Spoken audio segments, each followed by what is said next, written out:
4 বছর থেকে বন্ধ ছিল। হ্যাঁ। তারপরে এখন এই 21 তারিখ থেকে ওপেন হবে।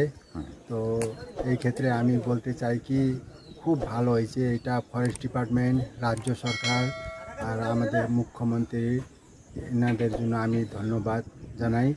কারণ অনেক 4 বছর থেকে তো আমরা এমনি বসে আছি, কিছু কাজকর্ম নাই, কিছু ইনকাম সোর্স ছিল ওইটাও নষ্ট হয়ে গেছিল। তারপরে এখন সব কিছু করার পরে অনেক আমরাও চেষ্টা করলাম এটাকে বাঁচানোর জন্য। সব ডিউটি করে সব কিছু করে এখন খুলতেছে, আমাকে খুশি লাগছে, গ্রামের লোক সবাই খুশি। এর সাথে যুক্ত আছে কত লোক কাজ? প্রায় 70টা বাড়ি আছে, পরিবার 70টা পরিবার মোটামুটি বলতে কি সবাই এক একটা ইনকাম সোর্সের আছে সবারই। টুরিস্টদের কাছে ডিমান্ড আছে অনেক, এটা ডিমান্ড অনেক আছে, এটা অনেক।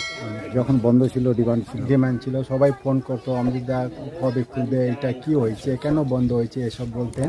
তো আমিও বলতাম এই অসুবিধার কারণে বন্ধ হয়েছে, কিন্তু খুলবে, আমরা চেষ্টা করতেছি, সাহেবরা অনেক চেষ্টা করতেছেন, ডিপার্টমেন্টও, রাজ্য সরকারও এটা শীঘ্রই খুলবে এইসবই বলে আশ্বস্ত। তাহলে এটা চালু হয়ে যাচ্ছে কত তারিখে?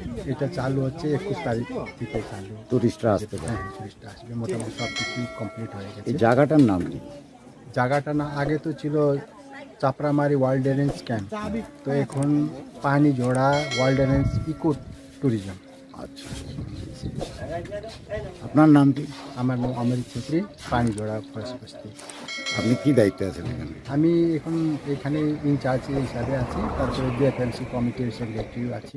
আচ্ছা, জয়েন্ট ফরেস্ট ম্যানেজমেন্ট কমিটির সেক্রেটারি আছে। আমরা থ্যাংক ইউ জানাবো। আসলে তো সবথেকে প্রথমে গভর্নমেন্টকে থ্যাংক ইউ জানাবো এই প্রজেক্টটা স্টার্ট করার জন্য।